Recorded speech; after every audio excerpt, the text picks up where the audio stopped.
Ну, наверное, все-таки она посексуальнее будет. Можно в спарринге быть чемпионом, а в бою потом обосраться. Все делается для того, чтобы зарабатывались деньги. Повали отсюда, придурок. Блин, ну это надо вырезать реально.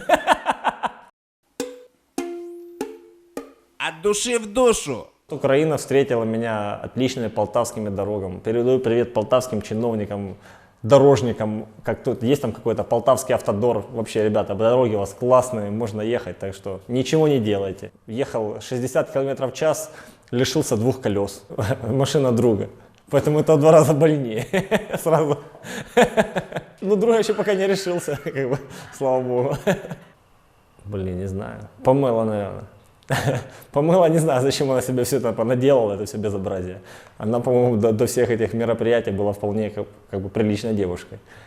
Вот. Ну, наверное, все-таки она посексуальнее будет. Мария Шарапова, это, наверное, так отпугивать животных или комаров. На ночь можно включать вместо фумигатора.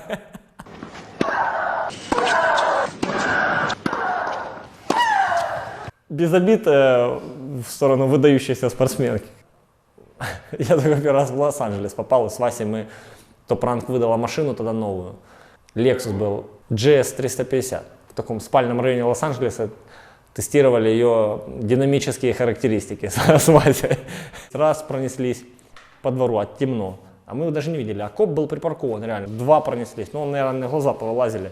Он завелся, все, подбежал ко мне. Ну, так наехал на меня. Я права только получил, как раз американский, да. Он говорит: ты придурок, ты понимаешь, что здесь могут быть дети. Меня учили в Америке, как бы с ними спорить бесполезно.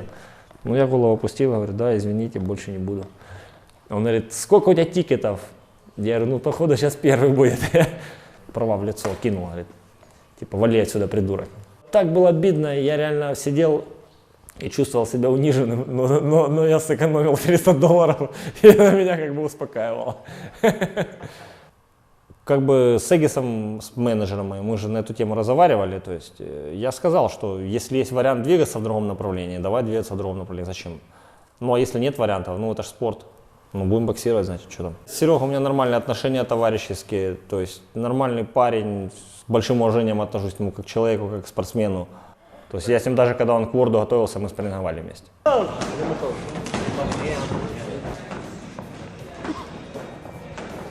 По спаррингу ты же ничего не определишь, реально. Это совсем разные вещи. Можно в спарринге быть чемпионом, а в бою потом, грубо говоря, обосраться. И можно наоборот. Поэтому спарринг — это тренировочная работа. И здесь какие-то делать выводы достаточно сложно.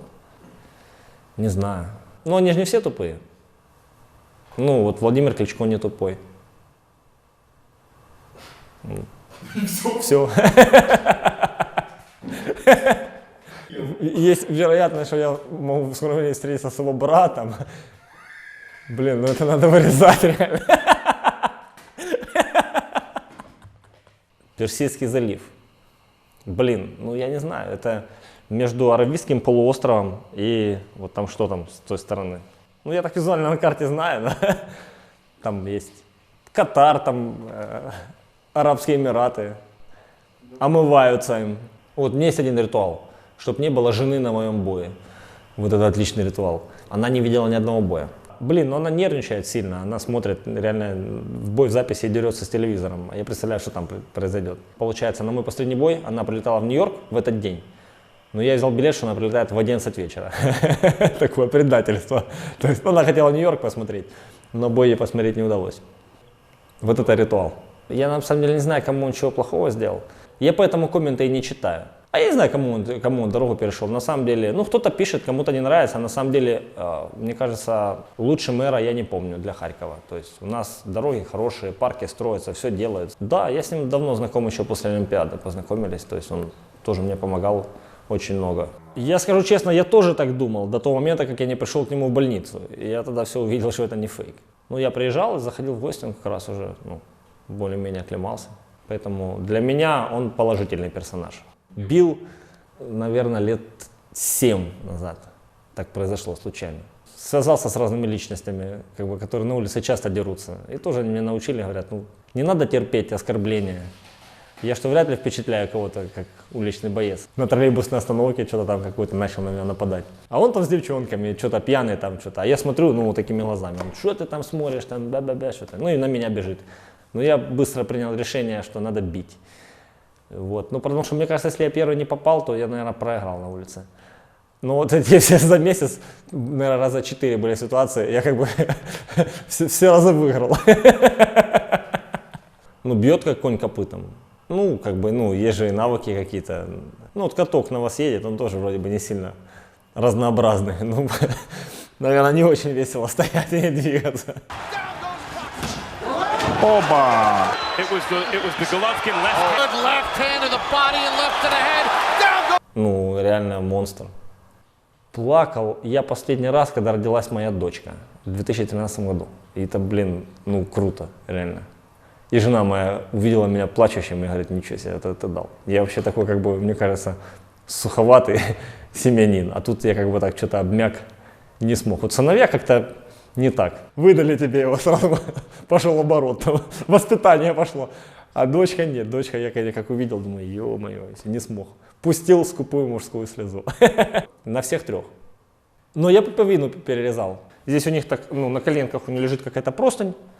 Ну и все, это я там за руку держу, там что-то там успокаиваю, там еще что-то. Я в эпицентр событий я как бы специально не смотрел, потому что, ну его, ну как бы, увидишь и потом подумаешь, а что дальше? Мне интересно, как Саня будет боксировать. Саня может боксировать так, что просто его может сводить в школу. Саня это уже не раз показывал. Вот если Саня изберет тактику, как с Брэдисом, блин, ну тяжело, наверное, будет. Будет возможность его подловить. А так, мне кажется, Саня на ногах, по скорости намного выше. Ставлю на Саню. Думаю, decision, ну, это, по очкам. Вы же знаете, есть лайфхак по лампочке. То есть, если у вас перегорела лампочка, то не расстраивайтесь, всего лишь откройте ее, замените вольфрамовую нить и откачайте воздух. Ну, зависит, как этим люди займутся, наверное, в первую очередь в Украине. Потому что все функционеры, которые занимаются этим всем вопросами, это же все делается, ну, это их не бизнес. И, соответственно, это все делается для того, чтобы зарабатывались деньги. А вот вариант с Украиной для, например, там, американского рынка или там, канадского, ну, я не вижу, там, как бы, что он сильно прибыльный. То есть, поэтому я не понимаю.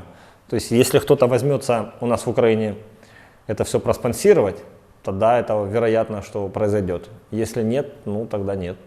Больше шансов, что он произойдет не здесь. Но мне хочется верить, что он произойдет здесь. Я бы хотел. Это интересно, здорово и, ну, класс. Я бы тогда остался здесь на подготовку. Было бы интересно. Вот с Саней бы, может, как-то там соединились, поработали, если под левшу. Ну, например, такой вот вариант. Когда милиционер идет на работу утром, смотрит, мальчик в песочнице играется. Он подходит и говорит, мальчик, а что ты делаешь? Говорит, я милиционера леплю. Говорит, молодец. А из чего лепишь? Немножко глины, немножко песка и немножко гамна. Он говорит, смотри, это неправильно, говорит, нельзя этого делать, давай, чтобы я больше этого не видел, понял? Конечно. В следующий день опять идет опять этот мальчик, он так уже быстрее подходит, говорит, что ты здесь делаешь? Говорит, милиционера леплю. С чего лепишь? Ты немножко глины, немножко песка, немножко гамна. Подзатыльник как дал, говорит, еще раз увижу, говорит, убьют. Я же тебе сказал вчера, это плохо. Понял? Понял. 3-й день выходит, смотрит мальчик в песочницу, он бежит к нему. Подбегает, говорит, ты что здесь делаешь? Говорит, я пожарника леплю. С чего лепишь? Ну, немножко глины, немножко песка. Ну и гамна ж добавь. Гамна нельзя, милиционер получится.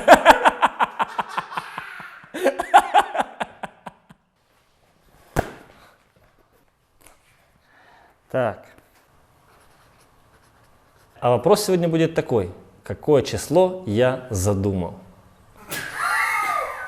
Ладно, это была шутка. А теперь вопрос для того, чтобы получить эту прекрасную игрушку, чтобы работать на ней очень быстро. Когда я первый раз прилетел в Соединенные Штаты, кого из чемпионов мира я встретил там первым?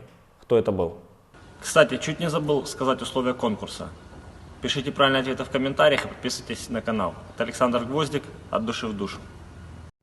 Короче, есть прикольный канал, Lucky Punch называется. Там куча эксклюзивной информации и куча инсайдеров из мира бокса.